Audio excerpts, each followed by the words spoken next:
Welcome back students universal knowledge চ্যানেলে। Class 8 তোমাদের ভূগোলের 11 অধ্যায় ওশিয়ানিয়া মহাদেশ। এই ওশিয়ানিয়া মহাদেশের যে ইম্পর্টেন্ট কোশ্চেনগুলো সেগুলো সলভ করব আজকের এই ভিডিওতে। তাহলে চলো ভিডিওটা শুরু করা যাক। প্রথম কোশ্চেন দেখো, মৌনা লোয়া আগ্নেয়গিরি অবস্থিত ওশিয়ানিয়া মহাদেশে। মৌনা লোয়া আগ্নেয়গিরি অবস্থিত ওশিয়ানিয়া মহাদেশে। নেক্সট কোশ্চেন, রহস্যময় ইস্টার আইল্যান্ড অবস্থিত ওশিয়ানিয়ায়। তাহলে রহস্যময় ইস্টার আইল্যান্ড অবস্থিত কোথায়? ওশিয়ানিয়া মহাদেশে। নেক্সট, পৃথিবীর গভীরতম স্থান মারিয়ানা খাত। পৃথিবীর গভীরতম স্থান মারিয়ানা খাত। সিডনি হারবার ব্রিজ দেখা যায় ওশিয়ানিয়া মহাদেশে। সিডনি হারবার ব্রিজ দেখা যায় ওশিয়ানিয়া মহাদেশে। পৃথিবীর দীর্ঘতম প্রবাল প্রাচীর গ্রেট ব্যারিয়ার রিফ। পৃথিবীর দীর্ঘতম প্রবাল প্রাচীর গ্রেট ব্যারিয়ার রিফ। নেক্সট, ক্যাঙ্গারুর দেশ বলা হয়, ক্যাঙ্গারুর দেশ বলা হয় অস্ট্রেলিয়াকে। ক্যাঙ্গারুর দেশ বলা হয় অস্ট্রেলিয়াকে। নেক্সট, আয়তনে পৃথিবীর ক্ষুদ্রতম মহাদেশ ওশিয়ানিয়া। আয়তনে পৃথিবীর ক্ষুদ্রতম মহাদেশ ওশিয়ানিয়া। নেক্সট, কতগুলি দ্বীপ নিয়ে ওশিয়ানিয়া মহাদেশ গঠিত? প্রায় 10,000-এরও বেশি দ্বীপ নিয়ে ওশিয়ানিয়া মহাদেশ গঠিত। নেক্সট, ওশিয়ানিয়া মহাদেশের জনসংখ্যা প্রায় 3.5 কোটি। ওশিয়ানিয়া মহাদেশের জনসংখ্যা প্রায় 3.5 কোটি। পশ্চিমবঙ্গের মোট জনসংখ্যার অর্ধেকেরও কম জনসংখ্যা কোন মহাদেশে? ওশিয়ানিয়া মহাদেশে। পশ্চিমবঙ্গের মোট জনসংখ্যার অর্ধেকেরও কম জনসংখ্যা ওশিয়ানিয়া মহাদেশে। হংসচঞ্চু বা প্লাটিপাস কোয়ালা, যেটাকে ছোট ভালুক বলা হয়, আর ওয়ালবি কোন মহাদেশে দেখা যায়? ওশিয়ানিয়া মহাদেশে দেখা যায়। নেক্সট, এমু ও কিউই পাখি পাওয়া যায় ওশিয়ানিয়া মহাদেশে। এমু ও কিউই পাখি পাওয়া যায় ওশিয়ানিয়া মহাদেশে। কোন পাখির ডানা নেই? কিউই পাখির ডানা নেই। কোন পাখির ডানা নেই? কিউই পাখি। ডানা থাকলেও উড়তে পারে না কোন পাখি? উট এবং এমু, এই দুটো পাখির ডানা আছে কিন্তু এরা উড়তে পারে না। তাহলে আমাদের সঠিক উত্তর হবে অপশান ঘ, খ ও গ। ইউক্যালিপটাসের জন্ম ওশিয়ানিয়ায়। ইউক্যালিপটাসের জন্ম ওশিয়ানিয়া মহাদেশে। জারা, কারি প্রভৃতি চিরহরিৎ গাছ একমাত্র পাওয়া যায় ওশিয়ানিয়া মহাদেশে। প্রতি বছর ওশিয়ানিয়া মহাদেশে বেড়াতে আসেন প্রায় 1,20,00,000 লোক। প্রতি বছর ওশিয়ানিয়া মহাদেশে বেড়াতে আসেন প্রায় 1,20,00,000 মানুষ। নেক্সট, ওশিয়ানিয়া মহাদেশের সর্বোচ্চ শৃঙ্গ মাউন্ট উইলহেলম। ওশিয়ানিয়া মহাদেশের সর্বোচ্চ শৃঙ্গ মাউন্ট উইলহেলম। ওশিয়ানিয়া মহাদেশের দীর্ঘতম নদী মারে ডার্লিং। ওশিয়ানিয়া মহাদেশের দীর্ঘতম নদী মারে ডার্লিং। মারে ডার্লিং নদীর দৈর্ঘ্য 3,375 কিমি। মারে ডার্লিং নদীর দৈর্ঘ্য 3,375 কিমি। ওশিয়ানিয়া মহাদেশের সার্বভৌম দেশ 14টি। তাহলে ওশিয়ানিয়া মহাদেশের সার্বভৌম দেশের সংখ্যা হলো 14টি। ওশিয়ানিয়া মহাদেশের নির্ভরশীল দেশ 21টি। ওশিয়ানিয়া মহাদেশের নির্ভরশীল দেশের সংখ্যা 21টি। ওশিয়ানিয়া মহাদেশের বৃহত্তম দেশ অস্ট্রেলিয়া। ওশিয়ানিয়া মহাদেশের বৃহত্তম দেশ অস্ট্রেলিয়া। ওশিয়ানিয়া মহাদেশের ক্ষুদ্রতম দেশ নাউরু। ওশিয়ানিয়া মহাদেশের ক্ষুদ্রতম দেশ নাউরু। 2011 সালের জনগণনা অনুযায়ী ওশিয়ানিয়া মহাদেশের জনসংখ্যা 3,51,62,670 জন। ওশিয়ানিয়া মহাদেশের ভাষা 28টি। ওশিয়ানিয়া মহাদেশের ভাষা হলো 28টি। ওশিয়ানিয়া মহাদেশের প্রধান শহর সিডনি। ওশিয়ানিয়া মহাদেশের প্রধান শহর সিডনি। অস্ট্রেলিয়ার আদিবাসী হলো অ্যাবরিজিনাল। অস্ট্রেলিয়ার আদিবাসী হলো অ্যাবরিজিনাল। নিউজিল্যান্ডের আদিবাসী হলো মাউরি। নিউজিল্যান্ডের আদিবাসী হলো মাউরি। ম্যারিনাস দ্বীপের সন্ধান পান ফার্দিনান্দ ম্যাগেলান। ফার্দিনান্দ ম্যাগেলান পৃথিবী ভ্রমণে বেরিয়েছিলেন 16 শতাব্দীতে। ফার্দিনান্দ ম্যাগেলান পৃথিবী ভ্রমণে বেরিয়েছিলেন 16 শতাব্দীতে। কত সালে ডাচ নাবিক এবেল তাসম্যান অস্ট্রেলিয়া, নিউজিল্যান্ড এবং ওশিয়ানিয়ার বিভিন্ন দ্বীপপুঞ্জে পৌঁছেছিলেন? 1644 সালে। 1644 সালে। কত সালে জেমস কুক অস্ট্রেলিয়ার পূর্ব উপকূলে পৌঁছান? 1770 সালে। কত সালে জেমস কুক অস্ট্রেলিয়ার পূর্ব উপকূলে পৌঁছান? 1770 সালে। কত সালে ব্রিটিশ রয়্যাল নৌবাহিনীর বিদ্রোহীরা পিটকেয়ার্ন দ্বীপে স্থায়ীভাবে বসবাস শুরু করে? 1789 সালে। অস্ট্রাল কথার অর্থ দক্ষিণ, অস্ট্রাল কথার অর্থ দক্ষিণ। এশিয়া কথার অর্থ দেশ, এশিয়া কথার অর্থ দেশ। অস্ট্রেলেশিয়া কথার অর্থ দক্ষিণের দেশ। মেলা কথার অর্থ কালো, মেলা কথার অর্থ কালো। নেশিয়া কথার অর্থ ভূখণ্ড, নেশিয়া কথার অর্থ ভূখণ্ড। কোন দেশের অধিবাসীদের শরীরে মেলানিনের আধিক্য দেখা যায়? ওশিয়ানিয়া। কোন দেশের অধিবাসীদের শরীরে মেলানিনের আধিক্য দেখা যায়? ওশিয়ানিয়া। মেলানেশিয়া নামকরণ হয়েছে আদিবাসীদের শরীরে মেলানিনের আধিক্য থাকার জন্য। মেলানেশিয়া নামকরণ কেন হয়েছে? আদিবাসীদের শরীরে মেলানিনের আধিক্যের জন্য।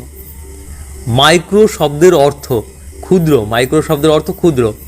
মাইক্রোনেশিয়ার অন্তর্গত দ্বীপ সবগুলো, নাউরু, গুয়াম, মার্শাল, এই তিনটেই হলো মাইক্রোনেশিয়ার অন্তর্গত দ্বীপ। তাহলে সঠিক উত্তর অপশন ঘ সবগুলো। পলি কথার অর্থ বহু, পলি কথার অর্থ বহু। পলিনেশিয়ার অন্তর্গত দ্বীপ ইস্টার, হাওয়াই, টোঙ্গা, এই তিনটেই পলিনেশিয়ার অন্তর্গত দ্বীপ, অর্থাৎ আমাদের সঠিক উত্তর অপশন ঘ সবগুলো। ভূপ্রাকৃতিক বৈশিষ্ট্য অনুসারে অস্ট্রেলিয়াকে কয়টি ভাগে ভাগ করা হয়েছে? 4টি ভাগে।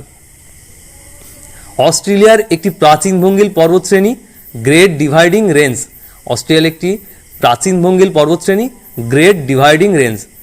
অস্ট্রেলিয়ার সর্বোচ্চ শৃঙ্গ মাউন্ট কোসিয়াস্কো, অস্ট্রেলিয়ার সর্বোচ্চ শৃঙ্গ মাউন্ট কোসিয়াস্কো।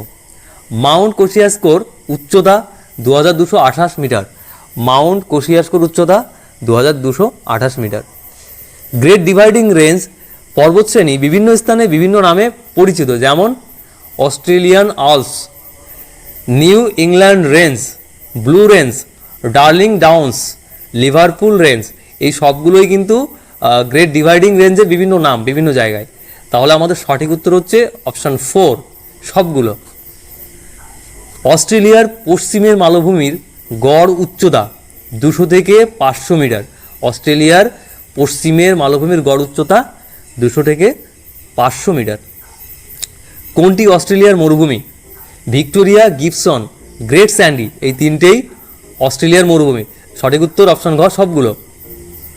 লবণাক্ত জলের হ্রদকে বলা হয় প্লায়া, লবণাক্ত জলের হ্রদকে বলা হয় প্লায়া। লাল বেলেপাথর শিলায় গঠিত আয়ার রক কোন দেশের একটি দর্শনীয় বস্তু? অস্ট্রেলিয়ার একটি দর্শনীয় বস্তু। লাল আয়ার রক কোন দেশে অবস্থিত? অস্ট্রেলিয়ায়। সূর্যোদয় থেকে সূর্যাস্ত দিনের বিভিন্ন সময়ে রং পরিবর্তন হয় আয়ার রকের। সূর্যোদয় থেকে সূর্যাস্ত দিনের বিভিন্ন সময়ে রং পরিবর্তন হয় আয়ার রকের। কখনো লালচে বাদামি, কখনো হলদে বা হালকা বেগুনি দেখতে লাগে আয়ার রককে। গ্রে ও সেলউইন উচ্চভূমি দেখা যায় অস্ট্রেলিয়ায়, গ্রে ও সেলউইন উচ্চভূমি দেখা যায় অস্ট্রেলিয়ায়।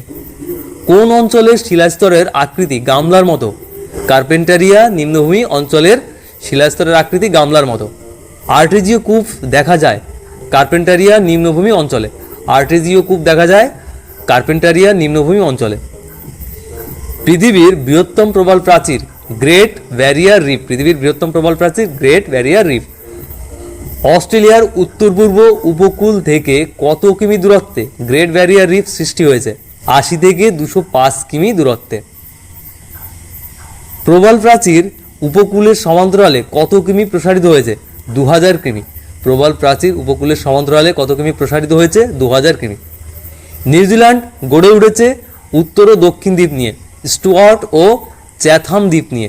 ক এবং খ দুটোই হবে, তাহলে আমাদের সঠিক উত্তর হচ্ছে অপশান গ, ক এবং খ দুটোই। নিউজিল্যান্ডের আগ্নেয়গিরি মাউন্ট এডমন্ড ও রুহাপেহু, নিউজিল্যান্ডের আগ্নেয়গিরি হচ্ছে মাউন্ট এগমন্ট ও রুহাপেহু। নিউজিল্যান্ডের প্রধান পর্বতশ্রেণী, নিউজিল্যান্ডের প্রধান পর্বতশ্রেণী হলো দক্ষিণ আল্পস, নিউজিল্যান্ডের প্রধান পর্বতশ্রেণী দক্ষিণ আল্পস। নিউজিল্যান্ডের সর্বোচ্চ শৃঙ্গ মাউন্ট কুক, নিউজিল্যান্ডের সর্বোচ্চ শৃঙ্গ মাউন্ট কুক। মাউন্ট কুকের উচ্চতা 3724 মিটার, মাউন্ট কুকের উচ্চতা 3724 মিটার। ক্যান্টারবেরি সমভূমি দেখা যায় কোথায়? নিউজিল্যান্ডে। ক্যান্টারবেরি সমভূমি কোথায় দেখা যায়? নিউজিল্যান্ডে। নিউজিল্যান্ডের প্রধান প্রধান নদী হলো ওয়াইটাকি ও ক্লথ, ওয়ানগামুই ও টায়েরি। তাহলে আমাদের সঠিক উত্তর হচ্ছে অপশন ক ও খ। সমুদ্র তলদেশ থেকে মৌনা লোয়ার মোট উচ্চতা 9170 মিটার। সমুদ্রের তলদেশ থেকে মৌনা লোয়ার মোট উচ্চতা হলো 9170 মিটার। মৌনা লোয়া সমুদ্রপৃষ্ঠের নিচে আছে 5000 মিটার। মৌনা লোয়া সমুদ্রের নিচে আছে 5000 মিটার। মৌনা লোয়া সমুদ্রপৃষ্ঠের উপরে আছে 4170 মিটার। মৌনা লোয়া সমুদ্রপৃষ্ঠের উপরে আছে 4170 মিটার। সমুদ্রের তলদেশ থেকে উচ্চতা হিসাব করলে পৃথিবীর সর্বোচ্চ পর্বত শৃঙ্গ মৌনা লোয়া। সমুদ্রের তলদেশ থেকে হিসাব করলে পৃথিবীর সর্বোচ্চ পর্বত শৃঙ্গ মৌনা লোয়া। মাউন্ট উইলহেলমের উচ্চতা 4509 মিটার। মাউন্ট উইলহেলমের উচ্চতা 4509 মিটার। ওশিয়ানিয়ার আগ্নেয় দ্বীপ হাওয়াই, সলোমন, ফিজি, এই তিনটেই ওশিয়ানিয়ার আগ্নেয় দ্বীপ। সঠিক উত্তর হচ্ছে অপশান ঘ সবগুলো। হাওয়াই দ্বীপে অবস্থিত মৌনা লোয়া, কিলাউইয়া। তাহলে সঠিক উত্তর অপশান গ, ক ও খ। মৃত প্রবাল জমের সৃষ্টি হয়েছে যে দ্বীপ তা হলো গিলবার্ট, মার্শাল, ক্যারোলাইন, এই সবগুলোই মৃত প্রবাল জমের সৃষ্টি হয়েছে। তাহলে আমাদের সঠিক উত্তর হচ্ছে অপশান ঘ সবগুলো। অস্ট্রেলিয়ার প্রধান নদী মারডার্লিং। অস্ট্রেলিয়ার প্রধান নদী মারডার্লিং। নিউজিল্যান্ডের দীর্ঘতম নদী ওয়াইটাকি। নিউজিল্যান্ডের দীর্ঘতম নদী ওয়াইটাকি। অস্ট্রেলিয়ার হ্রদ উইলস ও তাউপো, টরেন্স, ম্যাকে ও আয়ার। তাহলে আমাদের সঠিক উত্তর হচ্ছে অপশান ঘ সবগুলো। অস্ট্রেলিয়ার বৃহত্তম হ্রদ তাউপো। অস্ট্রেলিয়ার বৃহত্তম হ্রদ তাউপো। অস্ট্রেলিয়ার উত্তরে কম বৃষ্টিপাতযুক্ত অঞ্চলে বড় বড় ঘাস জন্মায়, এই অঞ্চলকে বলে পার্কল্যান্ড সাভানা। অস্ট্রেলিয়ার উত্তরে কম বৃষ্টিপাতযুক্ত অঞ্চলে বড় বড় ঘাস জন্মায়, এই অঞ্চলকে বলে পার্কল্যান্ড সাভানা। মারডার্লিং অববাহিকায় ছোট ছোট ঘাসের বিশাল তৃণভূমি দেখা যায়, একে বলে ডাউন্স। মারডার্লিং অববাহিকায় ছোট ছোট ঘাসের বিশাল তৃণভূমি দেখা যায়, একে বলে ডাউন্স। মারে নদীর প্রধান উপনদী ডার্লিং। অস্ট্রেলিয়ার সবচেয়ে সমৃদ্ধ, ঘনবসতিপূর্ণ ও উন্নত অঞ্চল হলো মারডার্লিং অববাহিকা অঞ্চল। অস্ট্রেলিয়ার সবচেয়ে সমৃদ্ধ, ঘনবসতিপূর্ণ ও উন্নত অঞ্চল হলো মারডার্লিং অববাহিকা। কৃষি ও পশুপালনে অস্ট্রেলিয়ার কোন অঞ্চল পৃথিবী বিখ্যাত? মারডার্লিং অববাহিকা কৃষি এবং পশুপালনে বিখ্যাত। মারডার্লিং অববাহিকা অস্ট্রেলিয়ার কত ভাগ স্থান জুড়ে অবস্থান করছে? প্রায় 20 ভাগ। মারডার্লিং অববাহিকা অস্ট্রেলিয়ার প্রায় 20 ভাগ স্থান জুড়ে অবস্থান করছে। মারডার্লিং অববাহিকা গঠিত পলি দিয়ে। মারডার্লিং অববাহিকা গঠিত পলি দিয়ে। মারডার্লিং অববাহিকার গড় উচ্চতা 100 থেকে 200 মিটার। মারডার্লিং অববাহিকার গড় উচ্চতা 100 থেকে 200 মিটার। মারে নদীর উৎপত্তি হয়েছে অস্ট্রেলিয়ান আল্পস থেকে। মারে নদীর উৎপত্তি হয়েছে অস্ট্রেলিয়ান আল্পস থেকে। ডার্লিং নদীর সৃষ্টি হয়েছে নিউ ইংল্যান্ড রেঞ্জ থেকে। ডার্লিং নদীর সৃষ্টি হয়েছে নিউ ইংল্যান্ড রেঞ্জ থেকে। মারে ও ডার্লিং নদী দুটি কোথায় মিলিত হয়েছে? ওয়েন্টওয়ার্থ শহরের কাছে। মারে ও ডার্লিং নদী দুটি কোথায় মিলিত হয়েছে? ওয়েন্টওয়ার্থ শহরের কাছে। মারে ডার্লিং নদীর মোহনা এনকাউন্টার উপসাগর। মারে ডার্লিং নদীর মোহনা এনকাউন্টার উপসাগর। অস্ট্রেলিয়ার সবচেয়ে কৃষি সমৃদ্ধ অঞ্চল মারে ডার্লিং অববাহিকা। তাহলে আমাদের সঠিক উত্তর অপশান গ শুধু খ। মারে ডার্লিং অববাহিকার ফসল গম, ভুট্টা, যব, এই তিনটেই মারে ডার্লিং অববাহিকার ফসল। সঠিক উত্তর অপশান ঘ সবগুলো। জ্যাকোস বলা হয় অস্ট্রেলিয়ার খামার শ্রমিকদের। জ্যাকোস কাদের বলা হয়? অস্ট্রেলিয়ার খামার শ্রমিকদের, খামারে যারা কাজ করে। মারে ডার্লিং অববাহিকার খামারের শ্রমিকদের বলা হয় জ্যাকোস। অস্ট্রেলিয়ার মারে ডার্লিং অববাহিকার খামারের শ্রমিকদের বলা হয় জ্যাকোস। ভালো জাতের ভেড়া কোনটি? মেরিনো, লিঙ্কন, মার্স, এই সবগুলোই ভালো জাতের ভেড়া। তাহলে আমাদের সঠিক উত্তর হচ্ছে অপশান ঘ সবগুলো। ভালো জাতের ভেড়া পালন করা হয় ডাউন্স তৃণভূমিতে। ভালো জাতের ভেড়া পালন করা হয় ডাউন্স তৃণভূমিতে। মারে ডার্লিং অববাহিকার কোন অঞ্চলে গবাদি পশু পালন করা হয়? কুইন্সল্যান্ডে, নিউ সাউথ ওয়েলসে। তাহলে এই দুটো জায়গায় পালন করা হয়, একটা হচ্ছে কুইন্সল্যান্ড আর একটা হচ্ছে নিউ সাউথ ওয়েলসে। তাহলে সঠিক উত্তর হচ্ছে অপশান ঘ, ক ও খ। অস্ট্রেলিয়া গোমাংস উৎপাদনে পৃথিবীতে পঞ্চম। অস্ট্রেলিয়া গোমাংস উৎপাদনে পৃথিবীতে পঞ্চম। পশম উৎপাদনে পৃথিবীতে প্রথম স্থান অধিকার করে অস্ট্রেলিয়া। পশম উৎপাদনে পৃথিবীতে প্রথম স্থান অধিকার করে অস্ট্রেলিয়া।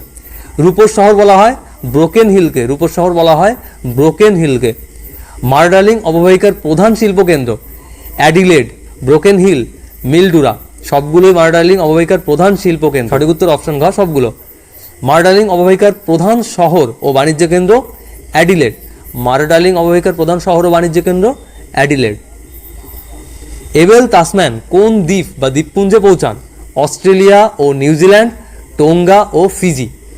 আমাদের সঠিক উত্তর অপশন গ, ক ও খ। কোন অঞ্চলে কূপ খুঁড়লেই পাম্পের সাহায্য ছাড়াই মাটির নিচ থেকে জল বেরিয়ে আসে? কোথায়? কার্পেন্টারিয়া নিম্নভূমি অঞ্চলে। তাহলে কার্পেন্টারিয়া নিম্নভূমি অঞ্চলে মাটি খুঁড়লেই পাম্প ছাড়াই জল বেরিয়ে আসে। রিভোরিনা কি? অস্ট্রেলিয়ার একটি কৃষিভূমি। তাহলে রিভোরিনা হলো অস্ট্রেলিয়ার একটি কৃষিভূমি। নিউজিল্যান্ডের উত্তর দ্বীপ ও দক্ষিণ দ্বীপকে আলাদা করেছে কোন প্রণালী? কুক প্রণালী নিউজিল্যান্ডের উত্তর দ্বীপ এবং দক্ষিণ দ্বীপকে আলাদা করেছে। গ্রেট ব্যারিয়ার রিফে পাওয়া যায় জায়ান্ট ফ্লাম ও মাউরি রাসে, হাঙর ও তিমি, ক্লাউনফিশ ও টার্টল। আমাদের সঠিক উত্তর হচ্ছে অপশান ঘ, এই সবগুলো। কোনো পাম্প ছাড়াই যে কূপ থেকে ভূগর্ভের জল ভূপৃষ্ঠে বেরিয়ে আসে তাকে বলা হয় আর্টিজিও কূপ। তাহলে কোনো পাম্প ছাড়াই ভূগর্ভ থেকে ভূপৃষ্ঠে জল বেরিয়ে আসে যে কূপ থেকে তাকে বলা হয় আর্টিজিও কূপ। তাহলে কোনো পাম্প ছাড়াই যে কূপ থেকে ভূগর্ভের জল ভূপৃষ্ঠে বেরিয়ে আসে তাকে বলা হয় আর্টিজিও কূপ। সঠিক উত্তর অপশন খ, আর্টিজিও কূপ। অস্ট্রেলিয়ার বৃহত্তম মরুভূমি ভিক্টোরিয়া। অস্ট্রেলিয়ার বৃহত্তম মরুভূমি ভিক্টোরিয়া। অস্ট্রেলিয়ার দ্বিতীয় বৃহত্তম মরুভূমি গ্রেট স্যান্ডি। অস্ট্রেলিয়ার দ্বিতীয় বৃহত্তম মরুভূমি গ্রেট স্যান্ডি। অস্ট্রেলিয়ার তাসমানিয়ার সর্বোচ্চ শৃঙ্গ মাউন্ট ওসা। অস্ট্রেলিয়ার তাসমানিয়ার সর্বোচ্চ শৃঙ্গ মাউন্ট ওসা। তাসমানিয়ার নামকরণ হয়েছিল এবেল তাসমানের নাম অনুসারে। তাসমানিয়ার নামকরণ হয়েছিল এবেল তাসমানের নাম অনুসারে। তাহলে আমার আজকের ভিডিওটা এখানে আমি শেষ করছি। তোমরা যারা এখনও আমার চ্যানেলটিকে সাবস্ক্রাইব করোনি, এখনই আমার চ্যানেলটিকে সাবস্ক্রাইব করে নেবে, তাহলে নেক্সট ক্লাসগুলো তোমরা পেয়ে যাবে।